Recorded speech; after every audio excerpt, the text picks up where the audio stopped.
culture, we find giant stone heads carved with very clear chondroidal facial features.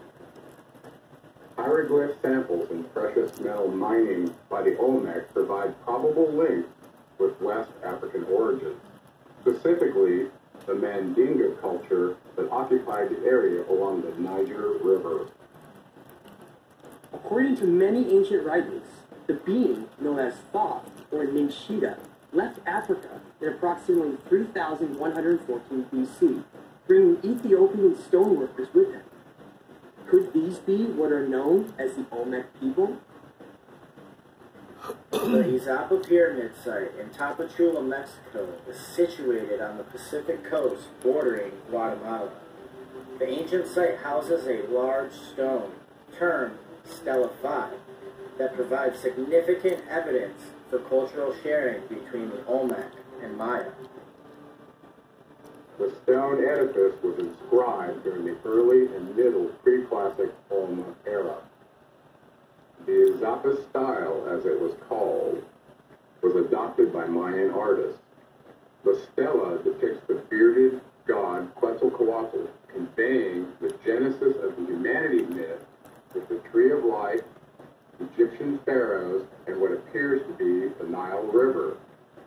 Could this Izapa creation myth connect our search back to other stories involving ancient astronauts from Sumer and Egypt?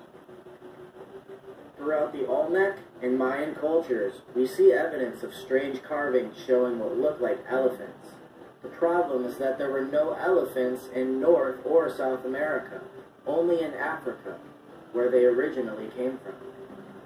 How can this be if there was no cultural transfer via the Olmecs from the African continent? One of the best examples showing evidence of ancient elephants in Mesoamerica can be found in Copan, Honduras. In Copan, we find a series of statues commemorating kings and gods. One of the statues in particular, known as Stela B, shows a striking resemblance to that of an African elephant. At the top of the statue shows what looks like two elephant heads with trunks coming down.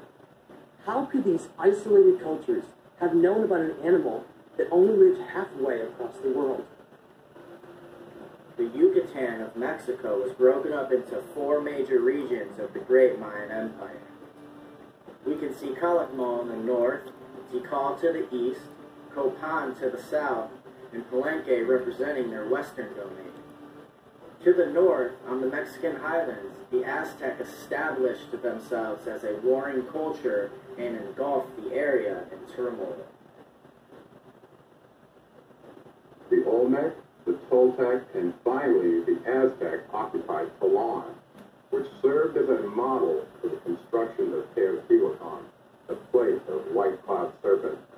The Aztec eventually left Teotihuacan by order of the gods to locate a place where an eagle touched a serpent poised on a cactus growing from a rock in the midst of a lagoon. The Aztec capital of Tenochtitlan, which is today's Mexico City. Tenochtitlan was destroyed by Cortez when they built on the tops of the ruins of Mexico City. Teotihuacan was the central location of the Aztec and most important city for the god known as Quetzalcoatl. Located at the edge of the Timbala Mountains, deep in the rainforest of the state of Chiapas, Mexico, lies the spectacular Mayan city of Palenque. Palenque represents the western territory of the Mayan domain. In 1952, an important discovery was made at the Temple of Inscriptions, where the first preserved Mayan king, known as Lord Bacal, was found deep below collapsed tunnels. With only around 10% of the site excavated so far, there is no telling what other tombs and relics still remain.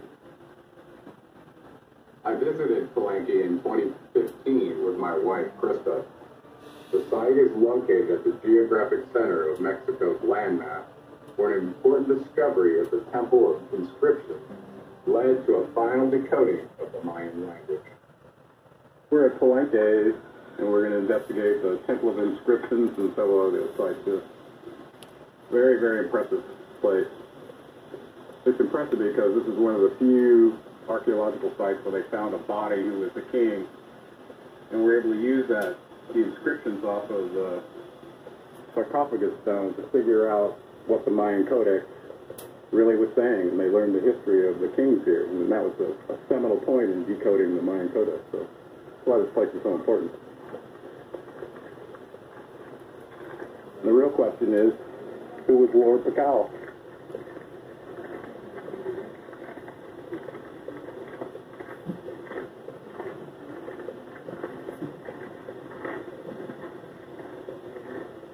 Wow.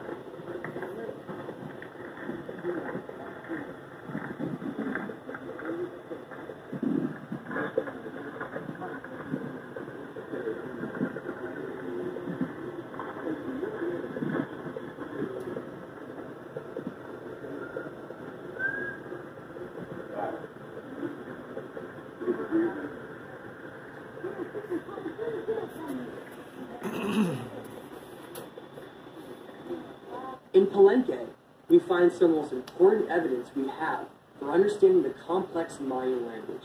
The great king, known as Lord Pakal, was found entombed beneath the Temple of Inscriptions in the sarcophagus. Inscribed on the massive sarcophagus lid were vital clues to who the dynasty kings were, along with their birth and rulership durations, which facilitated deciphering the Mayan symbols and glyphs. The sarcophagus cover also shows Lord Pakal operating some sort of rocket ship or telescope to view or traverse the heavens. It's hard not to have more questions when seeing this impressive record in stone. That leads us to the big question of who was Lord Pakal. Did Lord Pakal have a genetic connection to gods like Quetzalcoatl? Or could he have been one himself? We know from his sarcophagus lid that he had an advanced understanding of the laws of reality and showed technology that seemed to be far beyond the stars. Lord Pakal ruled the Palenque region for an astounding 68 years, far beyond the average Mayan lifespan from that time period. Considering Lord Pakal's long life and otherworldly knowledge, one must ask whether he could have been a wizard king or a god himself. Tikal is another stunning Mayan city located in the southern Yucatan Peninsula, surrounded by dense jungle.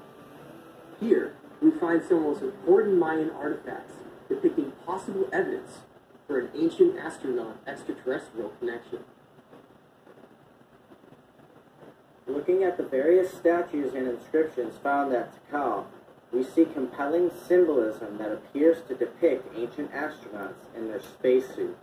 Really? The statue figures appear to be wearing enclosed, full-faced helmets equipped with breathing apparatus. Could this be further evidence of past ancient astronaut visitation from extraterrestrial origins? The sheer volume of artifacts being unearthed from that one, Tikal okay. is just now being fully recognized for their importance to the Mayan culture. Who's knows? Countless alien-looking statues and carvings unearthed there leaves most mainstream archaeologists scratching their heads in confusion. It's time to follow the evidence wherever it leads and discover the truth behind the incredible Mayan